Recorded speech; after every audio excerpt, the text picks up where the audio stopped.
What's up, everybody? It is Casey with Two Worlds Podcast, and with me, as always, it's the all children to my Gamera. It's Jake. How you doing, buddy? I'm good. Does Gamera love the children? That's the actual like part of the theme song. He's the friend to all children. Do the children know this? Because I'm sure they're Mm. probably terrified No, you initially. you've seen the first Gamera. You I remember have. that little kid that was like, I love turtles. Gamera's my best friend, and then like Gamera saves him, but then like kills 30 other children in the process. Right. I mean, I Yeah, know some kids are gonna love Gamera. It's just all kids. yeah. That's a That's like tall order.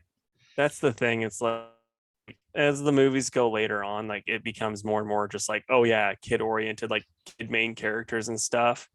And there's this one, I think it's not Giron. I liked Giron. It was blanking on the name of it. There was like the one of the last ones. It had this like little British girl that was like the sister of the two, like one of the main characters, and she was like, she looks like a little monkey. It's crazy, but she'll like, I Gamera, he's terrible, because like Gamera was trying to stop them from pulling out this thing that was gonna release the monster, and Right. so they're like, everyone hated Gamera for a little bit except for like the main character, and he's like, no, Gamera wouldn't do that. He's a good guy. He's my friend. And he was right. He was. Always trust the turtle. Well, hey, I like Toidles. Me too, man. All right. Well, moving on from kaiju talk. Let's hop into some news. We've got some interesting bits this week, but I will let you go first, my friend. I think bits is kind of like the perfect way because there wasn't a lot going on, but Yeah. a little bit of stuff here and there. So the first thing I saw is film producer Amy Pascal reveals that Sony and Marvel plan to continue Tom Holland as Spider-Man for another trilogy.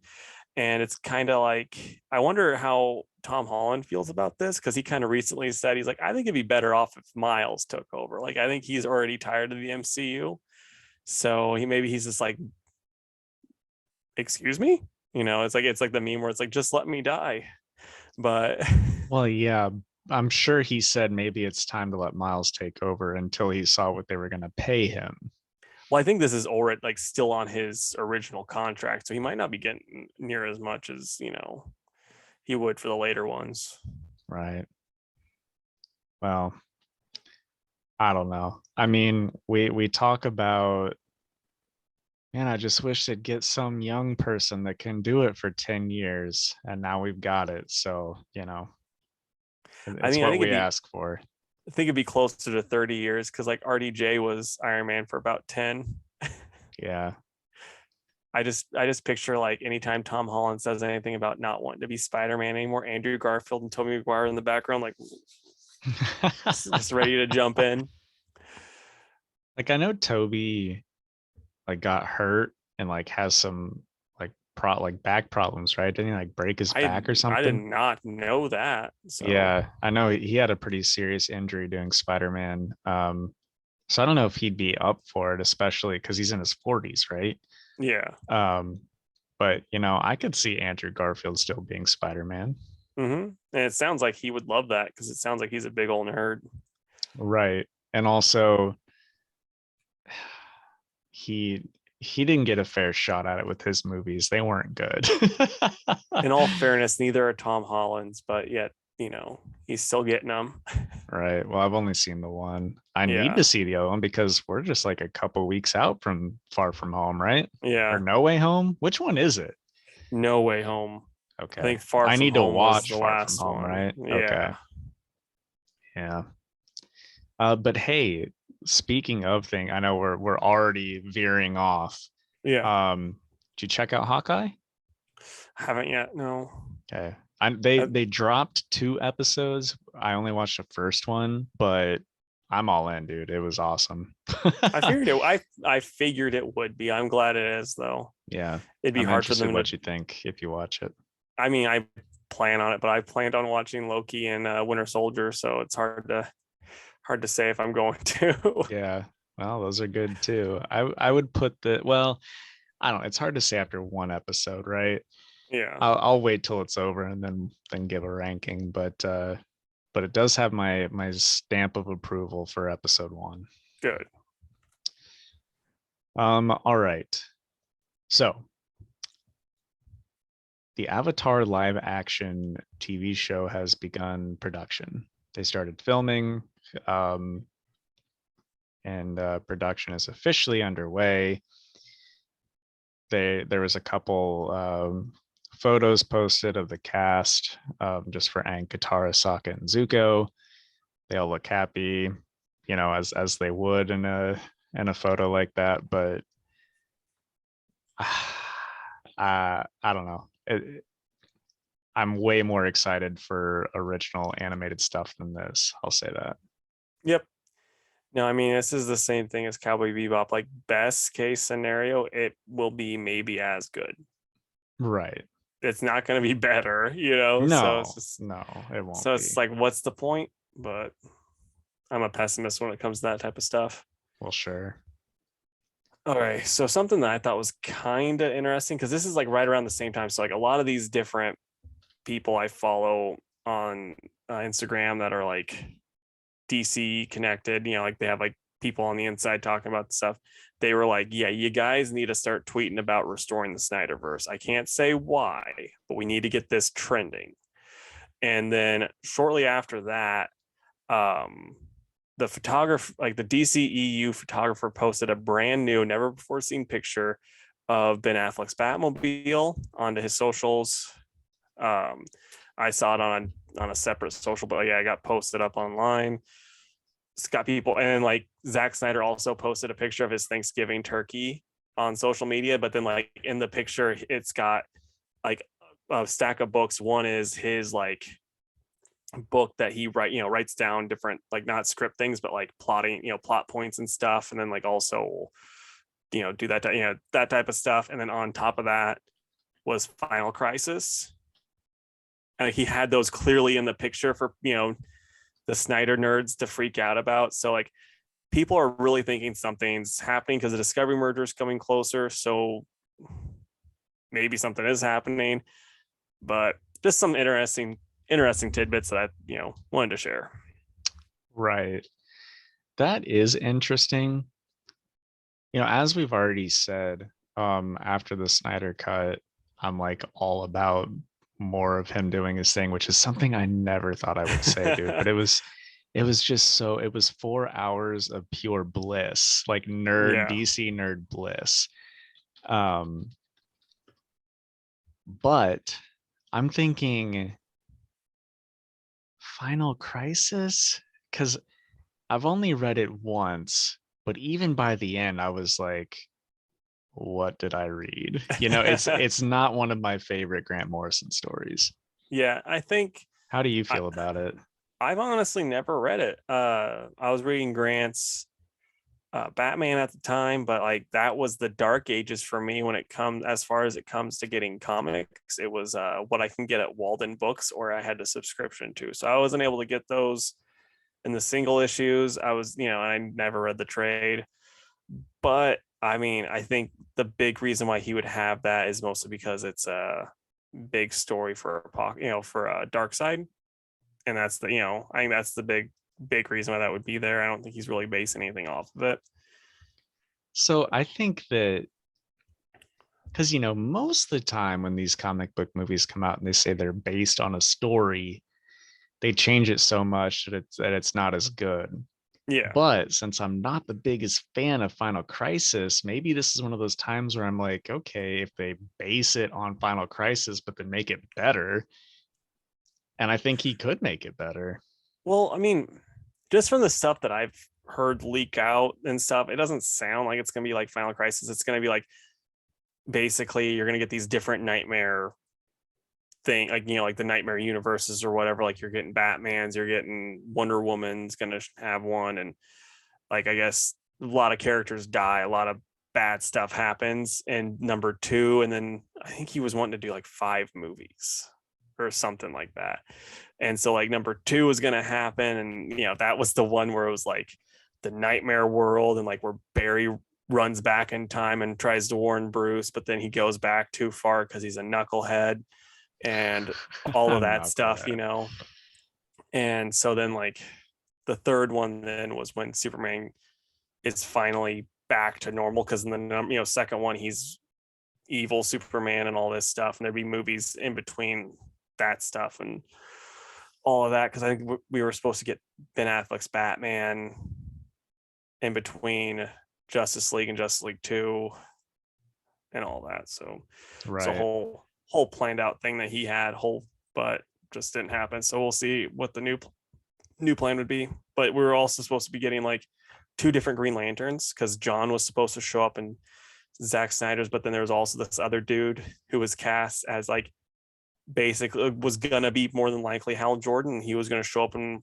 either Justice League 2 or 3, but they didn't want John to show up, so I doubt Hal's gonna show up, because he wanted John for sure, as like the set Green Lantern, and then this guy was gonna take over also.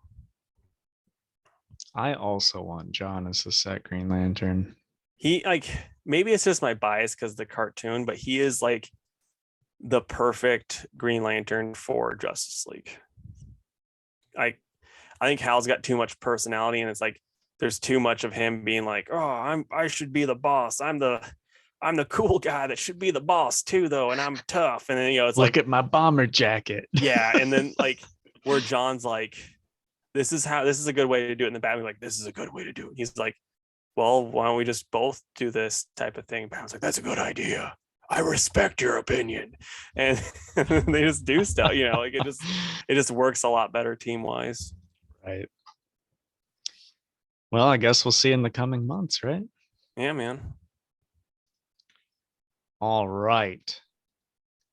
So I guess this has like been in the works for a while, but I didn't realize it. Did you know that we're getting a Witches TV show? I vaguely remember seeing something on Twitter about it, but not much about it. So like we talked about the comic coming back for like a one shot or a mini series or something for Image's, 30th Halloween, whatever that they're doing. But apparently it is set to come out on Amazon Prime Video. And Scott as well as James Tynan are part of the writers' room for that. So, I guess we'll see if that actually happens, right? Yeah, I mean, if anything, I'd put Jock in the writers' room too, because he might be. I don't know for sure. I hope so, unless he just didn't want to do it, because it's like after seeing that the one thing where it was like Tom King's script and then the artists actually, what they actually did, it's just like, oh yeah, no, the artists are great writers too. That's why like Chip Zdarsky is such a good writer, along, like he knows what he's doing. They know what they're doing on both sides, where it's like the artist can just, or the writer can just write, while the artist can do both. So I just saw this. So Scott said that he wrote the pilot, which led to the writer's room, and he's writing another couple episodes, and then said that Jock is doing designs and the concept art for the show. That's awesome. So good for them. There you go. They said we're doing a lot of building out what would have been the next like arc in the comic. They're going to do that for the show. That should be cool. That was such a weird, neat concept that I was like, kind of wish for more of, because I remember read it. It was pretty cool. You're not a big horror comic guy, but I think actually you kind of are. Surprisingly, we found out. Yeah. So you might really like it. Though I will say, I want more Severed too. I know you'd never read that one, but that was one of the coolest dang ones that Scott Snyder ever did, in my opinion. Like this was like early Snyder. Like, yeah, I don't think I even know that one. I mean, because I had the like one of the issues randomly showed up at Acme Comics when I was going to ISU, and then when we went to C2E2, he was there. He had a line, but wasn't like a crazy line. And then I actually got the hardback of it, because it's really good.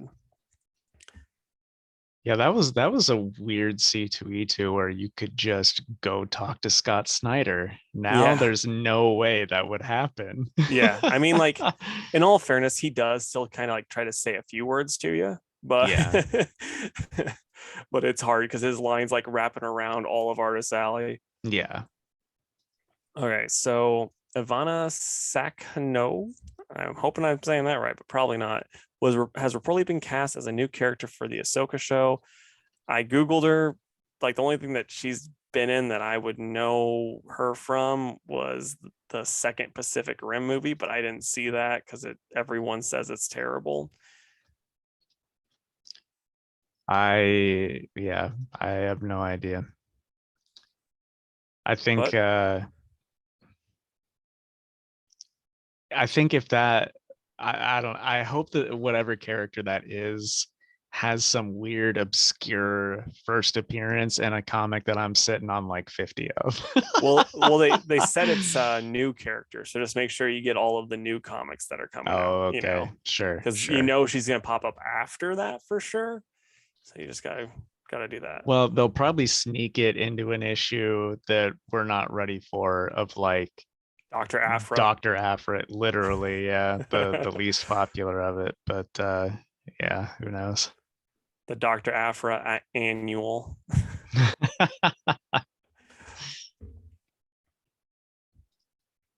All right. So Ho Chi Anderson confirmed that Luke Cage City on Fire has been canceled. That was going to be that 3-issue Luke Cage series that dealt with like Kingpin and stuff that we talked about a while back. First issue was totally done. Script was done for issues 2 and 3, and art had already begun on the second issue, and Marvel pulled the plug on it. Any reason why? Marvel just didn't want to go through with it. That's crazy. Yeah. And I'm blanking on which creator it was, but somebody had commented and said, basically, I've been there before. Sorry it happened to you. I know it sucks, but like keep it on the back burner and, just keep writing, basically. Yeah. Well, so this is my last bit of news, but it's kind of really interesting. So this is from an article on New York Times. There's a new publishing platform for comic books. It's going to give creators a greater stake. It's called Zest World. It's going to let creators make new work and reap all the benefits. So like they're going to be able to monetize their creations in all of the ways from toys to movies. So if like they're making McFarlane toys off of whatever they got, that's they're going to be making money off that. But it's going to be a new subscription based platform set to launch in 2022. They're a lot of the like here are the list of their creators that they've got already. We got Eric Canate, Amanda Connor, Phil Jimenez, Jimmy Palmiotti, Alex Segura, and Peter Tomasi. Sounds like a pretty good thing for these creators. I don't know how it's really different than Substack. It sounds like Substack 2.0, really, but good on them. Yeah, good on them, bad on comic shops.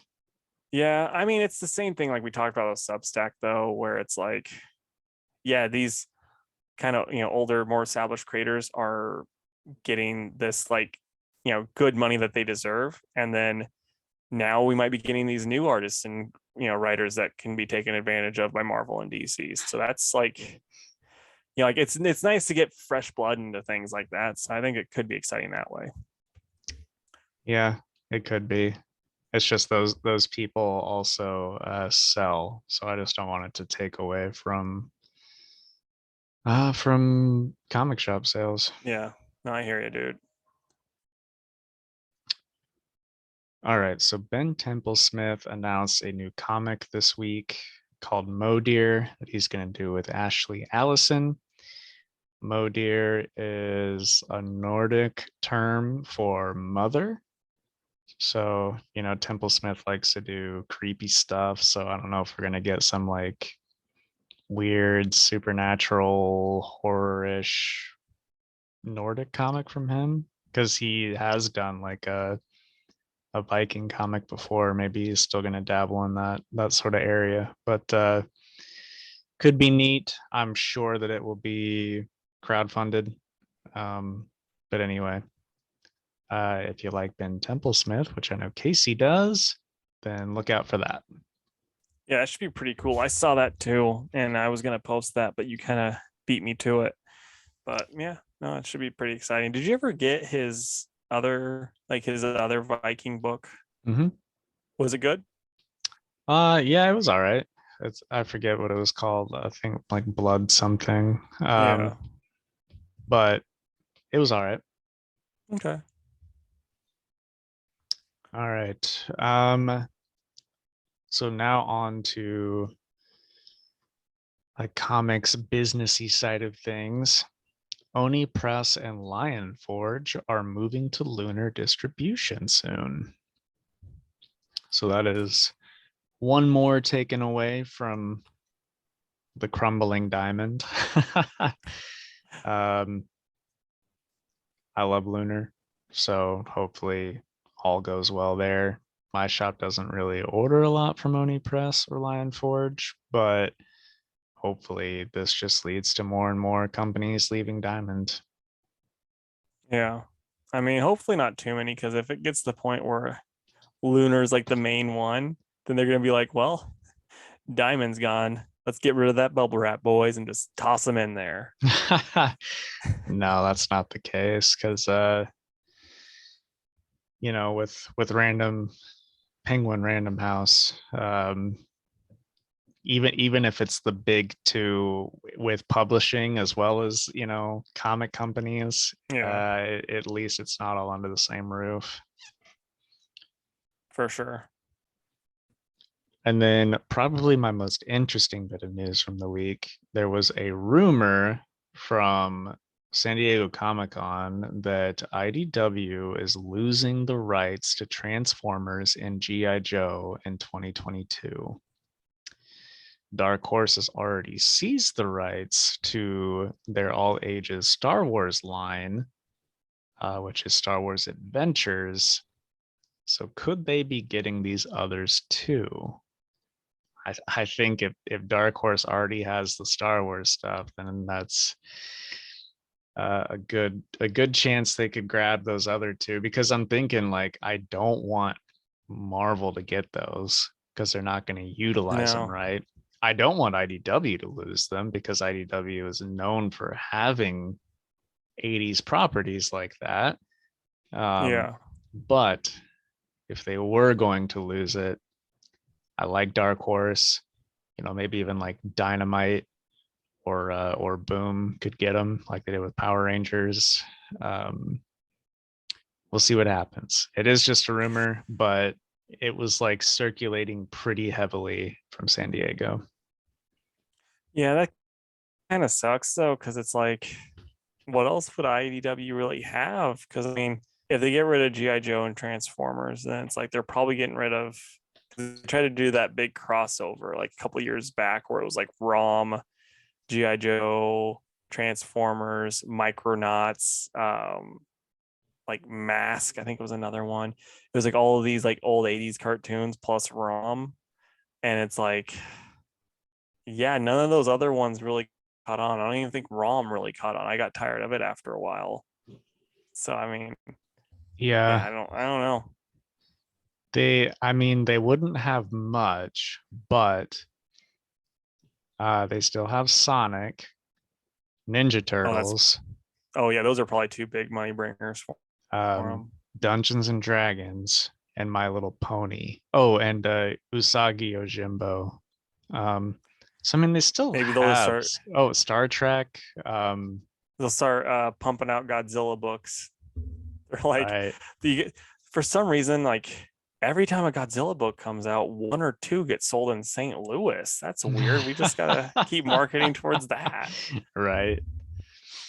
Oh, and also Goosebumps. They do a couple mini series for Goosebumps. So I didn't even know Goosebumps had a book.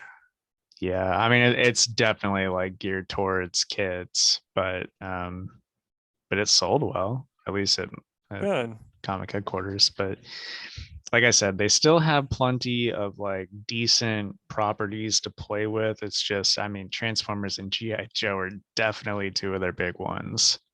Yeah, that's got to be two of their top five for sure. Yeah. So So really quick, speaking of Goosebumps, I just have a funny tweet that I want to talk about. R.L. Stein tweeted this the other day. It was a picture of him like sitting at his desk, and it's like, and he's holding a piece of paper that says Employee of the Month. He's like, I just won Employee of the Month of my living room again. and I think he might be slipping a little bit there, huh? I'm apparently not. He won again, man. I guess I kind of meant up here, but Oh, okay. Dude, you remember that time we'll talk about this in the after credits, but remember that time I saw him at C2E2? I remember that he was there. If there's a story tied Okay, to it. I'll tell you the story about the crazy person next to me at Okay. the commercial break. Right. Which, hey, speaking of, we are through the news. So we are going to take our advertising break. And if you want to hear Casey's R.L. Stein story, then hop on over to the YouTube channel, which is Two Worlds Podcast on YouTube, and you can hear that. So we're going to do that real quick, and then we'll come back and talk some comics. So we'll be right back. Okay, so I think it was maybe our second year at C2E2, maybe our first. I think it was our second though. R.L. Stein was there. I was like, holy crap, that's cool. I want to, like I went to his panel. I didn't get anything autographed because I was going to be a huge line because the panel was full. Like I found one seat and there's like, there's standing room. I got there early, but I was sitting next to this person who was like just so happy to be there, like to a crazy person level. Like anything, like he was like eating out of the palm of R.L. Stein's hand. Like everything he said, the dude was just eating it up. Like he loved it. And then like it was the Q&A time. Cause like I remember he said some weird crap before this, and I don't really like just to nobody, like the guy, like after R.L. Stein would say stuff, like, oh yeah, like he was just like so happy. I'm like, what is your deal, dude? But then like this addition to R.L. Stein, like because it was the Q&A time, he was like, yeah, it was just something like, do you ever have nightmares from your stuff? Like it wasn't that, but it was something stupid, and R.L. Stein's like, no. And then like it was funny, everyone laughed, but then that kid just stands up and goes, wow, and like smacks his hands together like this. And I'm just like, and like no one really paid him any mind. Then he just sat back down and went, and he also goes, got him. That guy had R.L. Stein's entire works back home. I mean, I like to think like when he did get something autographed, he like just opened up his shirt and he had like R.L. Stein's like the like goosebump, like that font just on his chest. He's like, can you autograph under it? I'm gonna go to the tattoo people and have them tattoo that into my skin afterwards. Dude, the jumping up and slapping just gets me. Yeah, and he's wow when he did it, and it was like very loud, and no one paid him any mind. So I don't know what was going on there, but do you remember that kid that was there our first year when we're waiting for the bus? The Gundam kid. Yeah, he was I do remember. Like we were waiting for like because we weren't at the hotel connected to C2E2. We were at this like Red Roof Inn because it was cheaper, and they had free shuttle service. So we would ride it back and forth. And one day, me and Jake were there like planning our trip. Like, yes, this is what we're gonna do. Just like being very like sweaty nerds talking about what we're gonna do. And this other kid kind of comes up and he's like, you guys like Gundam? And then Jake was just like, just kind of turned and was like, kept talking. And I'm like trying not to be a jerk because I'm more Midwestern than him. So I'm like, I'm not really a big fan. He's like, oh, I love it. And he's kind of like molded into our group. And then like, I was like, oh, there's like a limousine. I was like, oh, next year, Jake, that's what we're going to do. And he's like, I had a limo for my birthday one time. And we're like, okay, cool. Dude, meeting that guy was an absolute fever dream because he went on about Gundam for the entire shuttle ride That's over. not true. He told us about his dad who died in Well, 9/11. I wasn't going to bring that up because I think that's very sad, but It is, but it's also weird to tell two strangers on a bus. you're not wrong. I'm not disagreeing with you. Um, yeah, and how much he just hated his stepmom. Man, that Yeah. guy was weird. He was like, and we're making it seem like it was a very long bus ride, but it was probably what, 20 minutes? And we Dude, were trying to discuss stuff amongst ourselves throughout. And he would tell, we had left the mortal plane when we got on that bus because yeah. what was a 20-minute bus ride was a 20-year conversation with Gundam Kid. And he told us about this Gundam statue that was in Japan that I don't think existed, but exists now. Like, I think he could see the future because, like, he was like, "Yeah, there's a working Gundam in Japan." And I'm like, "Really?" And then, like, for the Tokyo Olympics, they made one. So I'm like, was he from the future? He probably was. He was probably like giving us a sign to like get into Gundam or something like He should that. have told us to buy Bitcoin instead. I know, right? I But even then, I'd have been like, yeah, okay, buddy. mean, that's kind of how I am with Bitcoin now. I'm like, I should invest in it, but I'm not going to.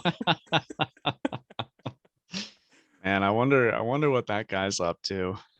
He invested in Bitcoin and he's buying Gundam with it. Yeah, he had a very extensive model Gundam collection, which don't get me wrong, I have nothing against Gundam. I just have something against that guy.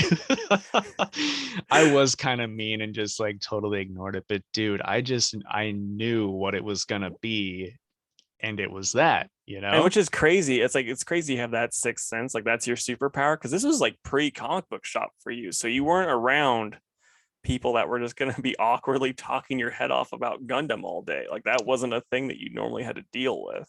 No, but it prepared me for the future. Maybe that's what it was. He was from the future just to prepare you for your comic book shop owning days. I believe that now, as of this moment. Before we cut back, this is let's see if Casey is a true R.L. Stein fan, and I have two Okay. questions for you. The Probably first gonna question: fail. what does R.L. stand for? Real Lucky Stein. You could have thrown out any real name and been way Richard closer. Lewis. No, All right. Robert Lawrence. Oh, Second question: name a single Goosebumps title, like a book title. all right. Trying to think of, like, I had one with the Abominable Snowman on it, but I'm blank on that's name. So, like, say cheese and die. Okay. Okay. I mean, kind of a basic answer, but I'll give it to you. Yeah, I know.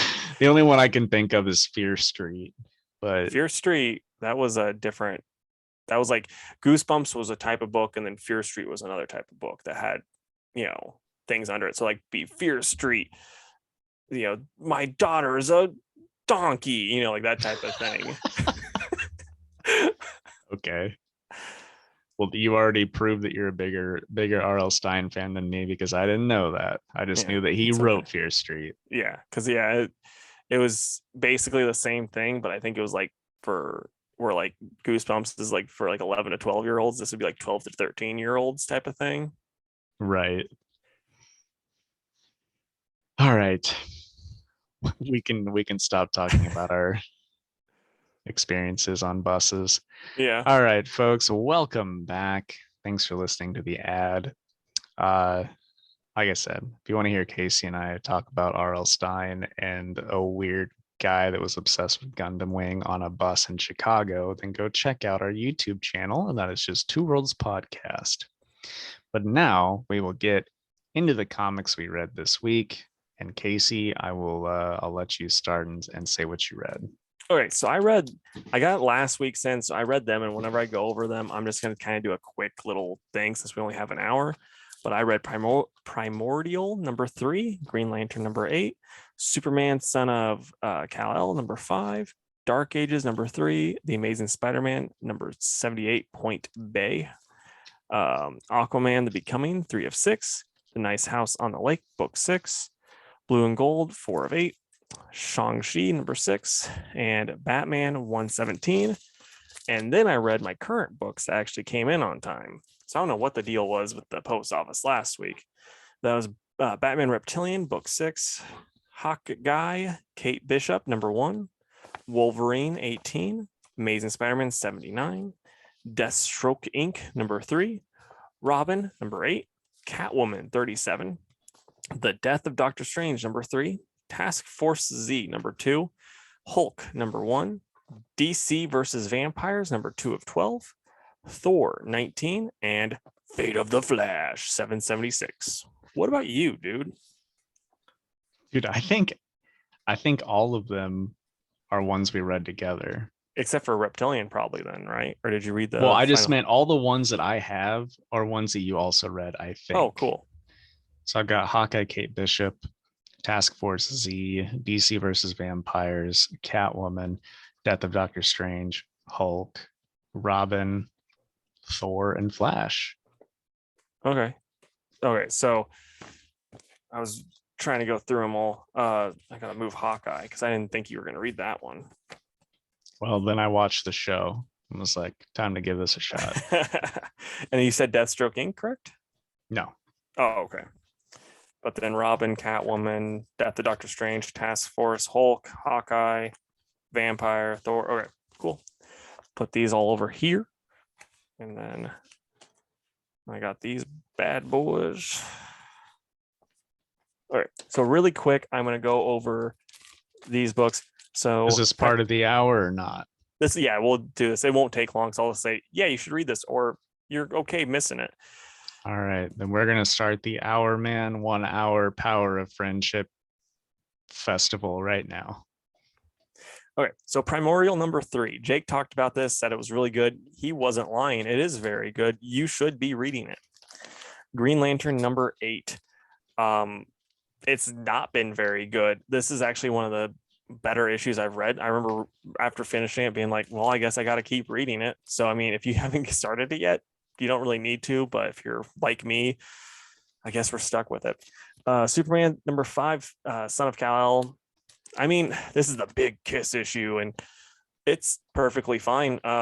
It's not good, and it's good enough to make me stay with it, but it's just not like I'm still like on the edge of just quitting this book. There was one really stupid part where John is going around like saving people nonstop, but then like when he goes to save people at a hospital, he puts a mask on, but then he takes it off to save people in other spots, and it's like, dude, that's not how the masks work. If you're going to be wearing it at all, wear it the whole time you're around these people, because you could be spreading stuff this whole time. Like, get your crap together, or just don't make him wear the mask. It was really stupid.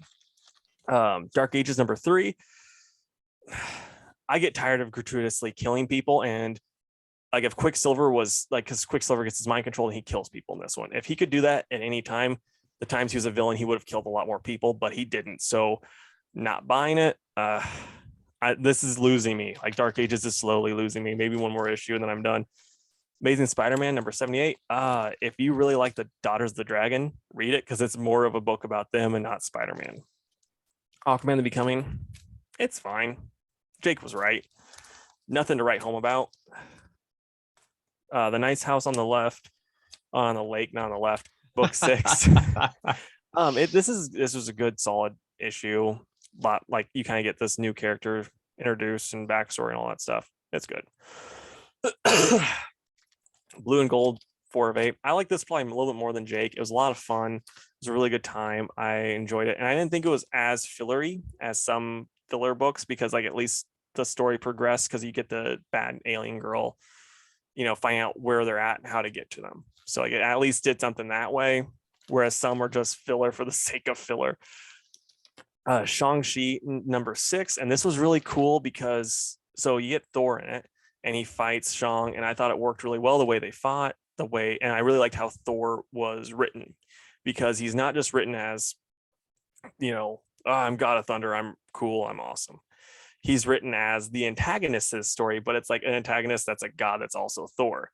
And like there's also a part where like him and Shang are fighting, and Thor's still Thor. He wants to have a fun fight. So he's actually enjoying himself, and like actually kind of keeps going along with the fight. And it's really cool. And the way they actually have Shang be able to fight him, it works. I don't want to spoil that for you because I know Jake kind of wants to read it. Unless he has already. Have you? No, I haven't Okay. picked it up yet. Okay. And then lastly, Batman. I'm glad Fear State's over. If you haven't been reading Fear State, you didn't miss much. So just kind of, whatever. You can skip it. Okay, so now I'll start with Batman Reptilian. You're getting a lot of Casey this week. I apologize. So this is by Garth Ennis with Liam Sharp. And so this kind of concludes everything. The Liam Sharp art in this is actually really good, and I really liked it. But the story itself, like the way Batman's written, is just such a jerk. It's kind of not my favorite. So yeah, I mean, I'm probably gonna give it a 6 out of 10, and that's probably what I'm probably at like a 5 or 6 for the series as a whole. It's just kind of like the art's really good, but I'm not the biggest fan of Garth Ennis's writing. And then I'll go Wolverine, and this is by Benjamin Percy and Paco Diaz on the art. And I'm gonna say this about Paco Diaz: he would do an amazing commission for somebody where it's like a post, but these action scenes aren't my favorite because his stuff just looks really posed. I think I said this. That's been an issue lately. Yeah, I think that I said the same thing about this last time, but it's like look, like he's killing people, and it just kind of looks more like he's posing, not doing action sequences. And so I mean, it's still looks amazing, and this, you get Wolverine fighting Maverick and trying to come up with how to and how to deal with that and all this other stuff. It's a good time. I really liked it. I'm gonna give it an 8 out of 10. Nice. Now, Deathstroke Inc. number 3, and this is by Joshua Williamson and Howard Porter on the art. I don't think I read the last issue. I think I somehow missed it. I don't know, but this is fine. It's just like the one downside of having a Deathstroke book is like Deathstroke ends up looking like strong at times, like he can beat up Cheetah, but then other times he looks weak. Like we're supposed to believe that Black Canary could beat him up later on in this book, which I don't buy. But also I don't think Deathstroke should be able to beat Cheetah, even though like he didn't really beat her, he just outsmarted her. It's, we're learning more about the organization they're working with too. This is perfectly fine. I'm not a huge fan of Howard Porter's art personally, but yeah, it's like I said, perfectly fine. I'm not in love with this book like I wanted to be. So I'm going to give it a 7 out of 10. You going to drop it? Probably keep it for a little bit while longer. Depends on where it goes. Yeah. And then The Amazing Spider-Man number 79. And this is by Cody Ziegler and Michael Dowling on the art. And the art in this is crazy good. Like, I think part of it, I don't know what the deal is, but like look at that. That looks awesome. Yeah, it does look awesome. And so like that part of it's really cool, but I don't know. Like it just seems like Ben Reilly's Spider Sense sucks hard because it's like Craven had stuff had everything planned out, and there's times where like booby traps really don't work with Spider-Man, like Peter Parker would be like, booby traps, this ain't nothing, and then he can just get around because he's got his spider sense. And like with Ben, it's like my spider senses are tingling, but they're not tingling quick enough. And then it's also like I am getting annoyed with this book because in the first issue Peter nearly gets killed by the UFOs, and he takes him out because he had some prep time, and the UFOs are like a Hulk bad guy. And then now it's like he gets nearly killed by Morbius. Now he's getting his butt kicked by Craven. It's like the UFOs are like tough wise, like up here. Craven and those guys are like in this area. Like, how is it that he's so crappy against the weaker guys? It doesn't make any sense. But yeah, this was the art's awesome, but the story itself is kind of I'm gonna give it a 7 out of 10 also. And now we're on the books we did together, so I'll let you take over. Excellent. You did all that in 8 minutes, buddy. I'm proud of you. I had $1 for every time I heard that, but not the proud part. Am I Anyway. All right. What order do you want to do this in? If I could, it can be in any order. I just want the Flash to be last. Let's finish up with Flash and Thor because I think those were two of our the stronger ones, not ours. We had nothing to do with them. All right. Let's. So, what's first? I'll go. Let's say Catwoman, and then we can do like Catwoman, Robin, Hulk, Task Force Z,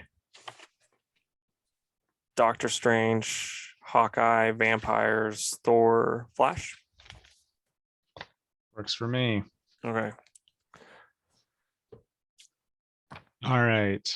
Catwoman 37, which by the way, I grabbed myself the variant because this is one of the prettiest variants I've ever seen by Jenny Friesen. That is nice. Yeah. I just love it so much. Anyway.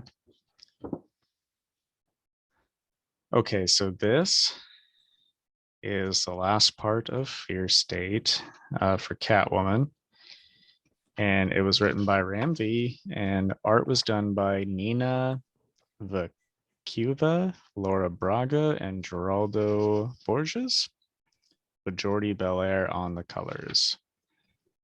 And I'm just glad Fear State's over.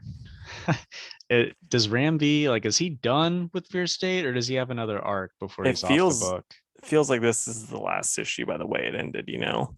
Right. It's just a shame that he had to stop his series on an event book, because like I still stand by that this is the most interesting part of Fear State, but it's still just like still Fear State, you know. I get what you're saying, but I actually like this a lot. Like I thought this was really, really good. Thought it was a lot of fun. It was fun. I'm not saying I didn't like it. It's just it's Fear State. Yeah. I will say one thing. I love the art in this a lot, but I will say it was kind of lame that like Ghostmaker just shows up to save the day for him. Mm-hmm. It's like, because you know, like the whole point of like a good heist is like they have everything planned out to the last thing, and then it's just like Ghostmaker shows up, hand on hip, going, "I'm here to help," and then he just like, it's like, oh, okay. Well, I guess that's a good thing that you were here for that. Yeah, I just don't understand why they needed Ghostmaker there when they've got, you know, Harley, Ivy, Clayface, Cheshire, yeah, Firefly, like all these people. It's like, and then you need Ghostmaker to show up and help. Like, was that their way to tie it back into Batman? Or in all fairness, though, he did help in the fact that, or like, because he was none of those guys except for Harley and the Gardener were with Catwoman, where the fight, you know, where that fight was. So it makes sense why he'd show. It was just kind of like out of nowhere that he just like, I'm here. Right. But and it was stupid that this came out after Batman, because this has like a lot of stuff that ties into that Batman book. That could also be because of the paper shortage delays, though. I know, but they couldn't they still have been like, oh, this still needs to come out first? No, because they're printed in different parts of the country. Oh, I didn't know that. Okay. I'm not trying to defend it. It's just like it probably was meant to. Yeah. All right, fair enough. Because yeah, I was like, this is weird that this is out, and then like the Batman issue, you have Ivy and Ivy meeting up. So I'm like, well, I know they're getting out of this unscathed. Right. It'd be crazy if like in this is like, no, the actually Catwoman dies, and so does Harley, and so does Poison Ivy. I'm like, like what? One of the Ivies just gets annihilated. Yeah, you're like when did this happen in Batman? Right. So yeah, I'm probably at a 6 on this one. Really? Like, I'm way higher than you. I'm at about an 8.5. I really liked it. I'm gonna miss Ram V if this is his last outing on Catwoman. Oh, I will too. I want another good arc that was going on before all the Fear State. Yeah, right. All right. So next is Robin, and this is Joshua Williamson and Gleb Melanikov and Max Dunbar on the art. And this is probably the best, I'll say, fighting art they've had so far. Wouldn't you agree? Yeah, I would agree. But I thought I wasn't real hot on this issue. Like most of it is just fighting, which is fine because the whole premise of the story arc is a death tournament. But I mean, it is literally just pages of crack, pow, with close-ups of like elbows and fists, and then, you know, at the end, this is kind of spoilery, but Damien pops back up and he's like, "Now I know I couldn't beat this guy, but I'm gonna take care of this big thing that happens at the end, no problem." And I'm just kind of like, okay, well, I'm not super convinced because of what just happened on the previous page. Yeah, I mean, so I like the fighting. There's things about this that I didn't like though. It's like, because I mean, so the fighting parts I enjoyed. I think they could have been better. It's kind of like you don't need close-ups, especially in a comic book format. Like you could just do long, splash pages and it would have looked cooler. But what I hated is like them, it just shows the crowd clapping and applauding the fight. It's like that's 3 panels of wasted space that we're getting on this. I'm glad you brought up that page anyway, because I had a little footnote in there to talk about it. Why is Angst King freaking what's his name clapping along when he was such a jerk and like hated Damien so much? And he's like, you know what? Yeah, good fight. It's stupid. Yeah. So I mean, and yeah, there's just like I said, there's a lot of wasted space. They could be doing a lot more splash pages, like that would just look so much better. Like if Jorge Jimenez was doing this book, think about how cool this would be. Like so I mean, at least Connor won, but I agree that the big reveal with what they're doing and this big monster thing that's showed up, it's like that like it's a good way to take me out of it, but I was still pretty okay with the book. It's like, all right, guys, skip ahead like a minute 30 or like 30 seconds, but the demon comes up and like kills Connor, which is fine because he hasn't died yet, so we know he's gonna come right back. So it's just like super predictable that like Connor and him and probably some of the others are going to be like, we know if we die one more time, that's it for us, but power of friendship, let's power through and beat this demon. And maybe I'm wrong and he's going to like mix it up and do something different with it, but I don't know. It's just I don't know. You know what I mean? I don't know. Yeah, I'm just not sold on it. It's gonna be like that episode of Teen Titans where they all team up to beat the big, the guy that the people that put them there. And that's what you kind of known that from the beginning though. So I don't know. That doesn't bother me at all. Did we though? Because I didn't think that they were trying to resurrect an actual demon on this island. I really thought it was just going to be a fighting tournament where Robin gets humbled a little bit and grows as a character. Oh, see, I knew from the start that I didn't think it was gonna be a big demon that they're gonna be bringing back, but I knew that you weren't gonna have like all of these people on this thing fighting and then having like this shady organization doing stuff and then them not having ulterior motives other than no, we just want to see people fight. Right. I don't know what that accent was, but that's I how have they no sound. idea either. It was like mildly southern, but at the end kind of Australian. I don't know. Yeah. But what would you rate it, man?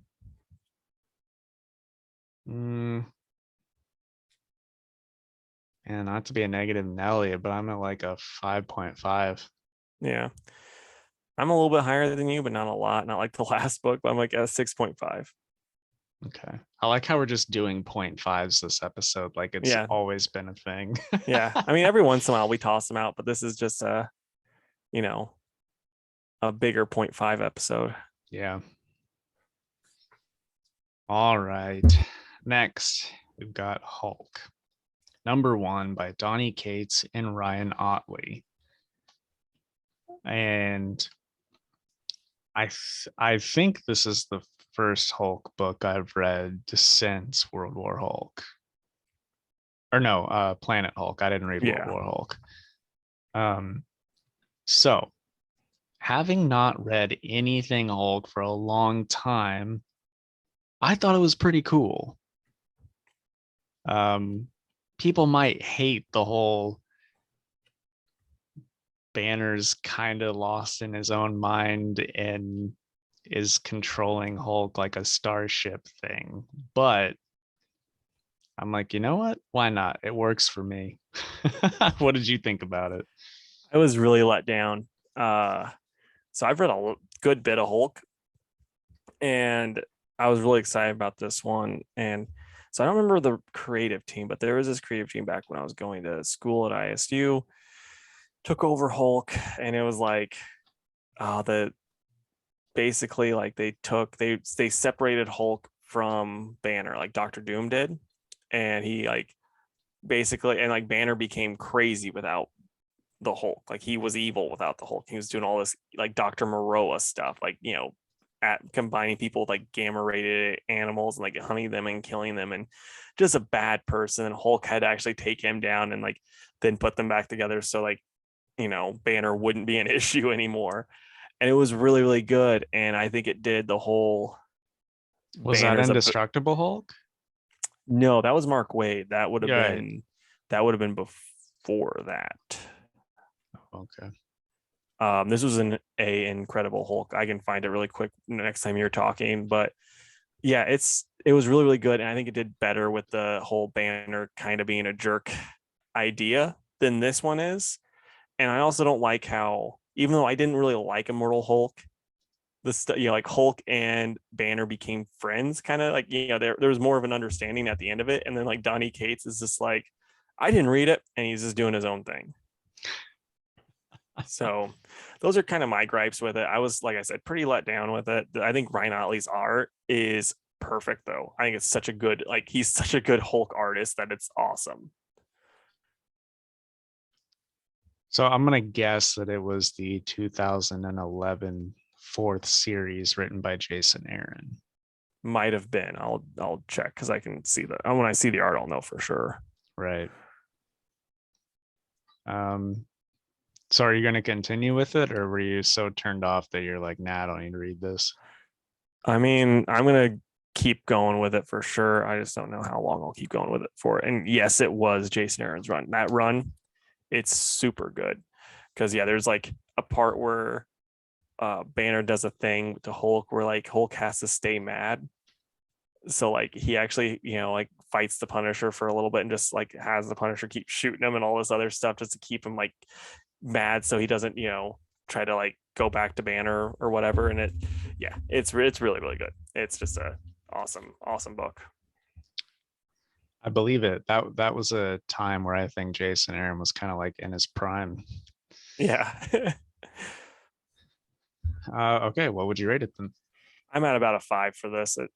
I don't know. The art in it is spectacular. It was just kind of the story lost me. Sure. I'm gonna go 7.5. Nice. 0.5 club still going. I did it on purpose that time. See, I was thinking in my head 5.5. I'm like, no, I'll just go with a 5. Just right down the middle. Yep.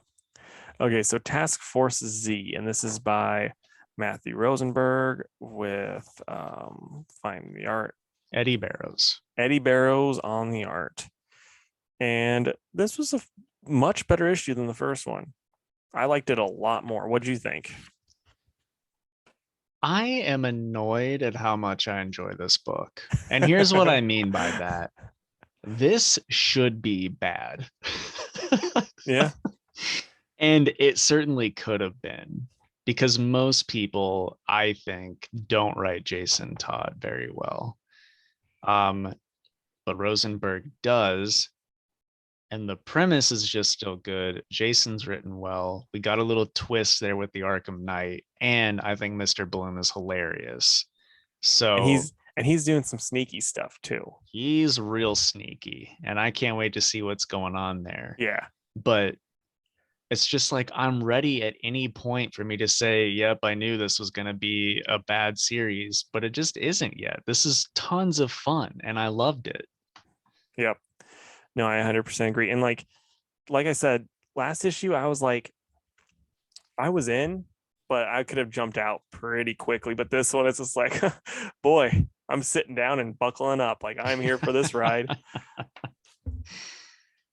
um, yeah, and I want to say like Eddie Barrows has the perfect art style for this kind of book as well. Yeah, and I liked how we kind of get a little bit more about the stuff that they take to keep them zombified, and how Mhm. oh, if they take too much, they'll actually turn back into people. I thought that was thought that was a pretty neat twist, Yeah. and it kind of like gives them a good, easy out to bring Bane back and the rest of them. Mm-hmm. Agreed. So what are you at with this? 9 out of 10. I'm at an 8.5. I was like, I almost said 9.5, and I'm like, I'm not gonna do it again. But then Yeah, you did it again. we got to have one every time, man. Okay, fair enough. All right.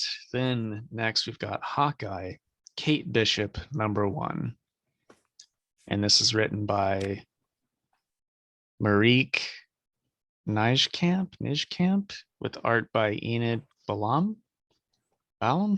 Ooh, so sorry. Pulling a Casey there with those pronunciations. I But mean, at this point, it's just a Two Worlds podcast original because we both do it. that's true. But what were your thoughts on this? I really liked it. Yeah, I mean, at least they gave like. So here's something I did enjoy. I read the last Hawk Girl or Hawk Hawk. Guy. I'm gonna still go Hawk Guy series. That was all about Kate. It was really really good, and unlike with the Hulk, this actually continues right off that and gives her a reason to be going to New York. I will say I was a little disappointed as I was reading it. She was talking about driving back and doing cases, and I just took that as she was going to do a road trip and do cases on as she was driving, like go Route 66 solving crimes. I was like, I want this book to be a thing, but it turns out it wasn't. What do you think though, man? Yeah, it wasn't as good as I was hoping, if I'm honest. Yeah.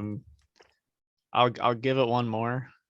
There were parts that I did like clearly there's some callbacks to the Fraction stuff, but and like the premise of why she went to this little resort area with her sister and what her sister wants. I'm like, okay, that definitely sounds neat. But the part where it's going between flashback and real life, I didn't think it flowed well at all. And Yeah. I had to go back and kind of be like, so does this go across both pages, or is it one page and the other? Because I didn't think it flowed very well. And also the beginning where she is really talking out her little problem with the villains, I thought was just stupid as hell, if I'm honest. Like all of that should have been internal dialogue. See, um that didn't bother me at all. That's something like that's a quippy superhero thing. I could see her or Spider-Man doing that. I can see Spider-Man doing that.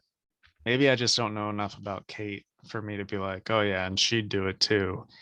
I don't know, it just felt too zany for me. um but whatever, like I said, I want to try it one more time, and at this point I'm mostly just reading it for Lucky. Yeah, see, I liked it a little bit more than you, but no, I agree with the flow of things. It was kind of so, and then it's also like, all it takes to sneak into this place is a fake bracelet, and then they're gonna be like, oh yeah, you look up on the up and up, even though we've never seen you before, but we're not gonna even eye your fake bracelet that your sister just put on you. Right. But um what do you rate it? I'm gonna be that guy this time. It's 6.5 for me. Okay, I'm at about a 6, so apparently you liked it more than me. Then I'm at a 5.5. Oh shoot. If because you liked it more than me. I mean, I assumed I did, but apparently you liked it more than me. It just feels like a 6 to me. Yeah. All right. All right, so next up is Death of Doctor Strange. Mm-hmm.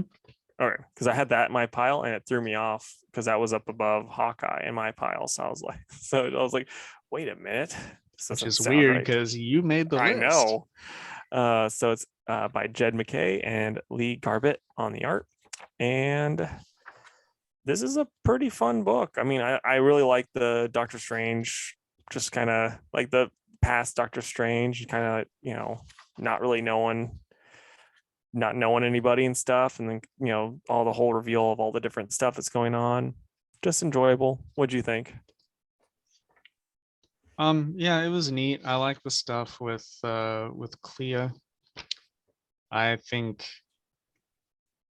yeah, the child looks weird. Mm-hmm. um, and then I really enjoyed Strange showing up to is it Mordo's Yeah. castle, and was just like, get ready for a butt whooping, because Yeah. I think that's going to be cool. So yeah, overall, I did enjoy it. Yeah, I did too. It's still like it's kind of sucks for this series because the first issue was just so dang good, and like 2 and 3 have not lived up to that at all. But it's Agreed. still, it's still good. It's just like, wow, you're not even close yet. Yeah, I'm probably at an 8 on this one, I think. Yeah, you and me are on the same page on this though, because I'm at an 8 too. All right, then that leads us into DC versus Vampires #2. It's written by James Tynion and Matthew Rosenberg and art by Otto Schmidt. So, Casey, thoughts on this? Um, I was kind of annoyed by a couple different parts, and we'll get into that later. I mean, it's pretty neat. The Batman talking to people and using holy water. I thought that was a lot of fun. Dude, I liked all of that. Yeah, like that was really great. Can I say that the part where Damien gets mad and throws his cocoa, and then he's like, Alfred, may I have some more cocoa, was just super funny. Yeah, like, and what's great about that too is like I don't think current Damien, like if Alfred was alive, would act like that. But like early on Damien, yeah, that's like you can tell like this has got a specific era of time Yeah. that this takes place in, and it works. Like, so I like that a lot. I didn't like I did think it was kind of annoying how Damien was talking about Jason. I didn't really think that was too accurate. But other than that, I really enjoyed that. What'd you think of the Flash Green Lantern scene towards the end? Um, I I'm not a Green Lantern fan like you are. You know way more about Green Lantern than I do. But I was thinking Flash should have been able to escape that thing. He can vibrate between dimensions, but Vampire Hal's like, well, my will's stronger than vibrating through dimensions. And I'm thinking, is it though? Yeah. So I mean, I like the concept of them being like, we can't let Barry be a vampire. That was really cool. Sure. That was very well smart, very well thought out. But this is where the big old booty is of this conversation.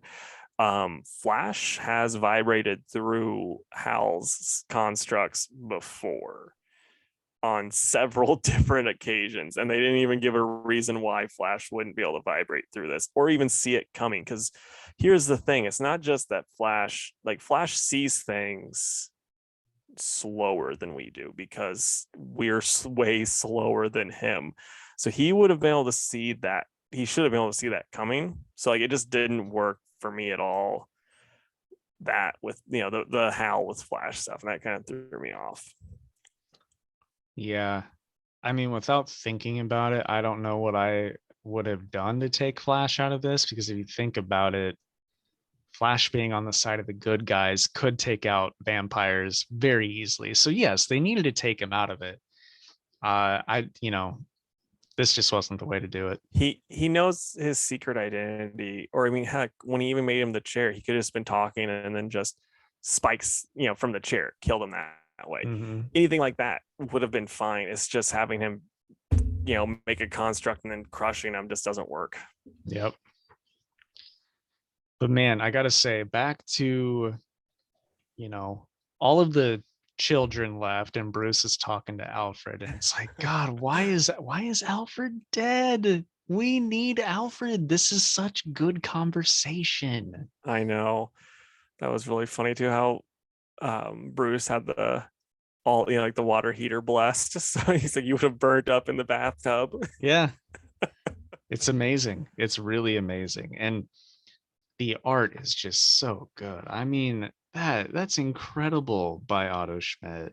Yeah, I will say though, it's like, Babs, what are you doing? First off, you're a ginger. You don't need to be getting sunlight like that. And secondly, you're in your full costume laying out in the sun. It's like, do you want to get weird tan lines? Because that's how you get weird tan lines. Yeah, I know. I was thinking that too.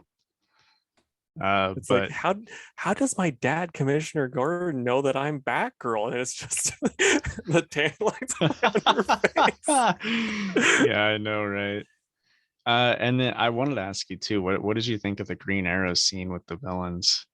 I thought it was pretty cool. I'm not the biggest Green Arrow fan, but yeah, it's pretty cool. It's gonna make the inevitable Green Arrow, Green Lantern scene really cool. So I agree. Like I got a kick out of the villains like, ha, there's no way that's true, right, Everyman?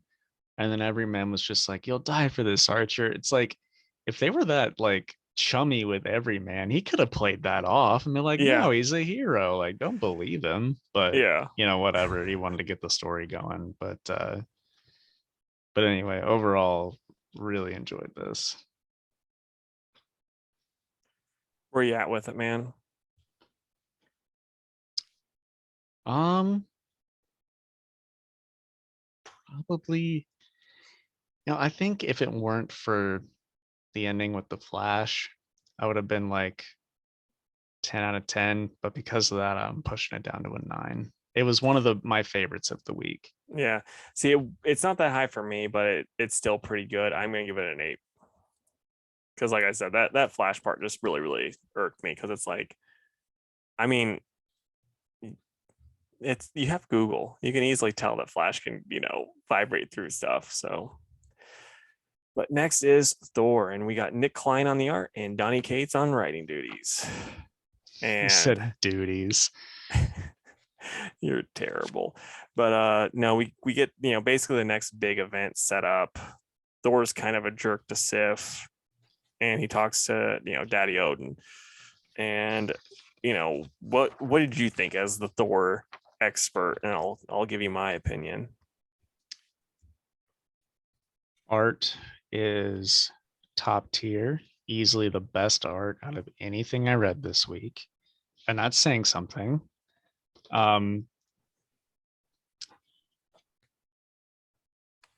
going to be more negative than positive, even though I liked the book overall.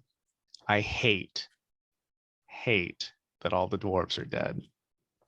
It's stupid. Why did he have to kill off all of the dwarves? Unless they're not actually dead, and like one of them will like cough and be like, I'm not dead yet, like some Monty Python stuff. Yeah. But that's stupid, because essentially they of the all the realms are the weapon masters, and they have an entire realm at their disposal, and now they're all dead. Second of all, man, it's just, call me an old curmudgeony Thor fan, but nobody should be able to pick up Mjolnir and kill a bunch of people with it. No, nobody should be picking it up other than Thor. And I just hate that this god of hammers, whoever that may be, is using it to commit crimes, essentially. I think that's stupid. I think I'm going to like this overall, just because between the art and like Donnie's been good enough on this series throughout that I'm going to be like, I have to look past this rule. And if I do that, then it's good and I had fun with it. But I don't know, man. Like for the longest time, it's just that was the rule you didn't break, because that Thor's the only one that can lift it. And here in the last several years, in the movies and in these books, fucking anybody can pick it up, and it just bugs me. It bugs me. I mean, in all fairness, that we've had random people be able to pick up all the time. I mean, we had Eric Masterson picked it up way back in the day. Tell Um, me, you can't say that that didn't work out better than what's been going on lately. yeah, no, I mean, but I'm just saying, it's like, we've had people pick it up all throughout, and this would be kind of like if the way it's seeming, it's like when Odin's daddy showed up, and I think he was able to use the stop the hammer basically because he's old man, he's super magic or whatever. It's like it's the same thing. And so I mean, yeah, I actually really like this story. My main problem with though is it's another one of those stories where Thor's like, which I think it does happen like what, the third time in Donny Cates' run, where he's like, I saw the future. I'm gonna die. And it's like, didn't you just see the future and Thanos killed you? And now it's something new where the book is saying you're dying this way. It's like, come on, man. How Mhm. many times are we going to get this as the big plot device? Right. I get it. And if you don't have an issue with my issue and you like it, then that's great. I'm glad. Um, but it just bugs me. Yeah. No, and I think with the dwarves dying, it's one of those things where they'll find the Dragon Balls and bring them back or Yeah, whatever, I like it's know gonna, they will, but they could have done everything that happened could have happened without them saying all the dwarves are dead. You know. yeah. I mean, and heck, it's Asgardian. They might go like super Asgardian myth, and like Loki will end up getting pregnant, and then like accidentally poking his pregnant belly on like the side of like a blessed table, and then like all of the dwarves will come out of it and be like, how did this happen? And be like, oh, I guess I just ate too many pies, and then be like, oh, okay, this checks out with our myths. What? What the hell are you talking about? Dude, And I like every, realize you can say that after reading any Norse mythology too, yeah, but my goodness. exactly, it doesn't have to make sense. It's just kind of like, okay, I I just, guess. I'd be fine if that happened. I would. I just don't think Marvel's gonna go that route with I like to Loki. think Donnie Cates is listening to this. He's like ripping up his script, like, oh, they got me again. I gotta change it. They predicted it. Like, how did they see this coming?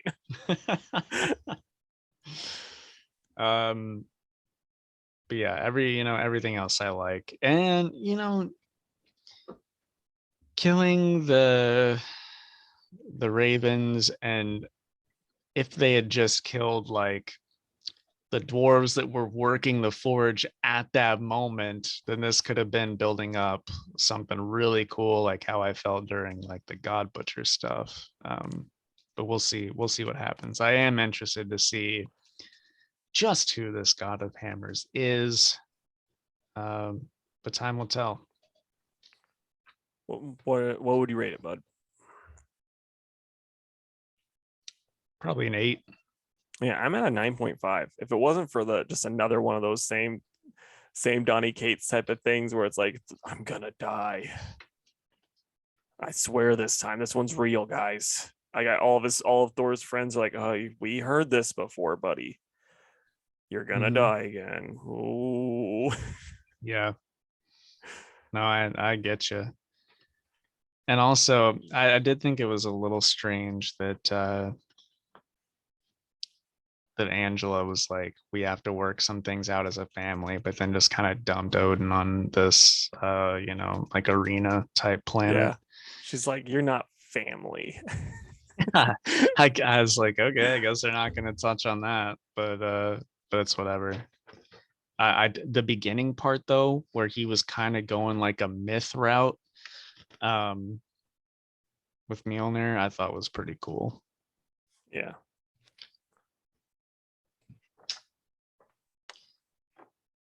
All right, which leaves us the final issue, which is the Flash number 776. And this was done by Jeremy Adams with art by Fernando Pizarro. Casey, you know I picked up this book for Dr. Fate. I said so last week on the pod, Mm-hmm. but I have to tell you, this is the most fun I've had reading a comic book in a long time. I can't even think of the last time I had this much fun reading a comic. And I hope that you felt the same. Um, this book breaks the fourth wall, but does so in a way where Dr. Fate asks you, the reader, to do certain things on the comic to help him and Flash get through this issue. And I'm sitting there late at night in bed, fiance is asleep next to me, doing the things he's asking me to, like blowing out the torches on the page. I'm sitting there in bed blowing on this comic book, you know what I mean? And like twisting it and stuff like that. I thought it was awesome. Did you Yeah, like it? I thought it was cool. It didn't like this is one of the weaker issues of the series so far, in my opinion. Like I liked it okay, but yeah, it was just kind of like, yeah, turn the book, and I'd turn it, and then I'd be like, oh, cool, and they're like, blow out the candles. I'm like, I'm not doing that, and Dude, that's part of the magic. Jeez, I like how for once I'm like having a blast with this, and you're just like, oh, whatever, not doing I'm it. like, yeah, it was cool. I mean, I'm just like, I'm not gonna blow on this book, and he's like, blow on it. I'm like, whoa, Doctor Fate, I guess you're real. The only thing is that um when it came to the sigils and finding out the order in which they appeared, I went back and couldn't find it. I Could found you? one. I found one of them because I think I found the circle, but I could not find any of the others, so I could not get past that page. Was it in the hallway scene? Hallway scene. Which one's the hallway scene? Like right Like, before you blow out the torches? oh no, the one I found it's earlier than that. Like it's around a bunch of rocks. It's it's right here when he breaks the fourth wall for the first time. There's a Okay. circle above his shoulder. I think I'm pointing at it right now. Yeah, it's like right. Oh, okay. Yeah, I see that. That's not where I saw the circle, but I do see that now. Because I saw those on the hallway, and a lot of them are actually just shields. Well, but on this flag right here is a circle. Oh, okay. And I was like, well, I guess that's the circle. It's the only circle I can find.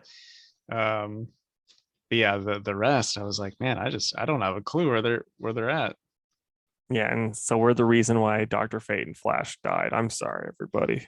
Well, I would like to believe that the order in which I touched the sigils just happened to be correct Oh, because I okay. turned the page and they made it through. There you go. What do you think about the big reveal at the end with the characters that are showing up and where they're at? I think I enjoyed that quite a I figured you did. bit. Did you? I did. Like it makes me really excited for the next issue. And it makes me think, are Amethyst and Ragman in those Justice League Dark backups in Justice Maybe. League? Because like I love Amethyst and Ragman, so I know that annual is coming out this week, and I'm excited for that. Like I kind of am, but it's also like I'm not gonna be picking up Justice League, so like I don't want to be getting into something and be like, now pick it up at Justice League 37. I'm like, no, not doing that. It could also just be a one shot on its Yeah, own, but and if not, then you know what? Justice League Dark's gonna be in the next issue. So, but anyway, 10 out of 10 for me. I loved it. it's a 7.5 for me. I liked it, but I would not take it home to meet my family. Well, you don't have the magic in you, Casey. I do not. What like really quick? What next week? I had something else I was gonna say, but I don't remember what it was. You cut out there for a second. What books are you excited for next week? Oh, sure. Wonder Girl for sure is on my list. There is a ton of books out next week. For me, it's not near as much as it was like these last 2 weeks. So I was doing a little bit better that way. Right. I guess a lot of it's mostly just like annuals and stuff or Yeah. tie-ins to the death of Doctor Strange. But anyway, I'm going to say Wonder Girl. I'll say Justice League Dark Annual because I was just talking about it. And then Hellboy Bones of Giants #2. I'm gonna say Action Comics 1037. Um, Daredevil, of course, and I'm gonna say Death of Doctor Strange, White Fox. I don't know who White Fox is. I think I've seen her before, but that cover looks really cool. She is one of the agents of Atlas. That's what I thought. Okay. Also, there's a book coming out, like a smaller press book called King of Spies that looks pretty neat, and I'm looking forward to that too. And speaking of smaller press books, Hotel Volume 2 comes out this coming week. Also, I don't know if your shop's getting any, but if they are, I need to put myself down for that. Shoot me a text and let me look into that because I know you ordered them. I right? did, and maybe it got delayed by a week or two, so we'll need to check into that. Okay, because John's been tweeting about it, so right. Okay. Our friend John Lees. Yeah, who like once I'm done with Harvest, we're gonna try working something out. He's just like, because he told me, he was like, yeah, I'm like, when we record, it's like 3 a.m. for him where he's at. So like we need to work something out where we can get recording earlier for him, but he's hopefully gonna come on to promote stuff. So be cool. Absolutely. So Fantastic Four time. And I was just thinking to myself, last week I was gonna do this, but Thanksgiving time. So I was like, let's not. But now we're done being thankful. What are some things that comic book companies, like comic book related story wise, or like just the companies themselves do, or fans do, or even like just people that come into your shop do that just really annoy you? Gosh, and you're asking me to just pick 4 things? Yeah, it has to be your top 4 most annoying things. Okay. I'm gonna leave like things that people at the shop do out of it because that could get a little too personal. But these are just some general ones that I'm sure most comic fans can relate to. Company-wide crossovers that don't matter. That is a huge one up on that list for me. And like Death of Doctor Strange, but we're loving that. So I mean, the Strange Academy one sure comes to mind. Anyway, these next 2 kind of go together, but universal reboots every 5 to 10 years, and then rebooting a series for a new #1, which we talk about that almost every single episode. But and then probably the most annoying, like in general thing when it comes to comic fans and people at the shop would be the Marvel/MCU fanboys that I complain about so much that don't have a freaking clue what they're talking about because they've never read a comic book. Your turn. So a big one for me is just when, as I kind of talked about with Hulk, when creators just kind of ignore, stuff that happened prior. And I get you can't always do it, but like if it's the last series and you're just like, nah, I'm not gonna pay attention to that. That's annoying. Because it's kind of like, I don't know, if I was Al Ewing, I'd be kind of annoyed at Donny Cates for this, but I mean, I'm kind of annoyed at Al Ewing for Immortal Hulk. So so it all works out. Yeah, I guess so. And then like something else that really annoys me. I hate when it like comic companies will like this kind of I don't know the best term besides jobbing out other characters. Like they'll do this with Thor to make these villains look really tough, or like they'll do it with any type of character to make them look tough. They'll just put them over these established characters that are known to be cool or tough and just make them look really weak. And that's always pretty lame to me. Trying to think of a good third one because I know my 4th one already, and I'm gonna gripe about that for a good bit. I need a good third one. I always get annoyed when like there's a difference between having a character be gay and having it make sense, and then having them be gay because you just want them to be gay. So like Iceman's the one that comes to mind. Because I mean, like, okay, so having, when they made Hercules, not really made Hercules because he's always been bi, but when they like introduced, Hercules is bi and he had them make out with Marvel Boy, that was fine. That works with that character, whatever. Especially in this all this different stuff that they've led up to this. But then like when they were just like Iceman, 100% gay, even though his subconscious he made out with Kitty Pryde. Subconsciously, he was like watching over all of the women that he always loved to always protect them with his superpowers. None of that counts. He didn't actually like them. He was just friends with them. He really wants to, make out with Angel this whole time, but his subconscious didn't know that. So like that was just really stupid to me. They could have just been like, nah, he's bi also. Just that easy as that. But Bendis was like, no, 100% gay. I think that's even the phrase that Gene said. Well, and also the way that he wrote that anyways was just annoying where Oh yeah. where Gene was like, nope, I can tell. Yeah. It's like, what are you talking about? My gaydar is going through the roof with you, man. But then, and kind of going along with that, the thing that annoys me so much, and this is with fans, is shipping. Like, don't get me wrong, there's times where it's fine. Where you're like, oh, I like this character with this character.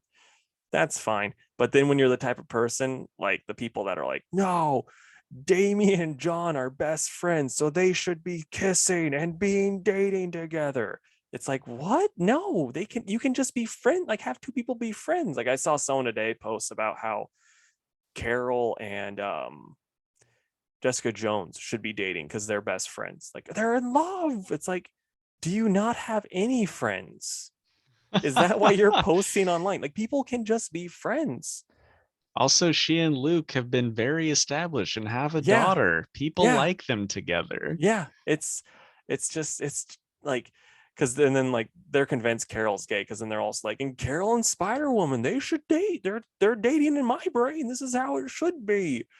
It's just like, no, you can just like, I think friendship in comics is way better than just having them date. Cause then it's like, I don't want to read like, awkward like Dick Grayson and Barbara when they're like, oh, I don't know how to act around you because we used to date and oh, this is weird. Or like when Starfire and Dick are like being awkward around each other, like after they break up, it's always just, I'm just like, I don't know. It's more fun when they're just friends. Right.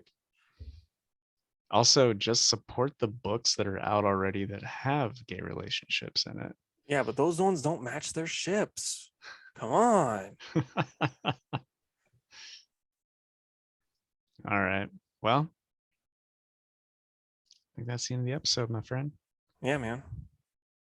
Well, guys, thanks for tuning in. We appreciate you. If you would, please go to facebook.com/2worldspodcast and give the page a like. You can also follow us on Twitter at 2_worlds_PC and on Instagram at 2worldspod.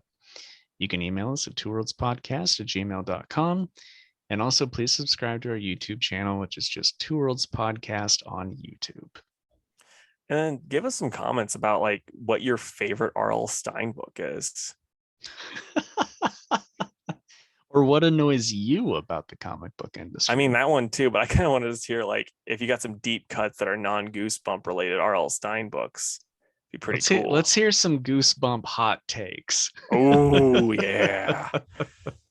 Okay, but guys, we'd love to stay in chat, but we got to go guard the universe. Bye, guys. Bye.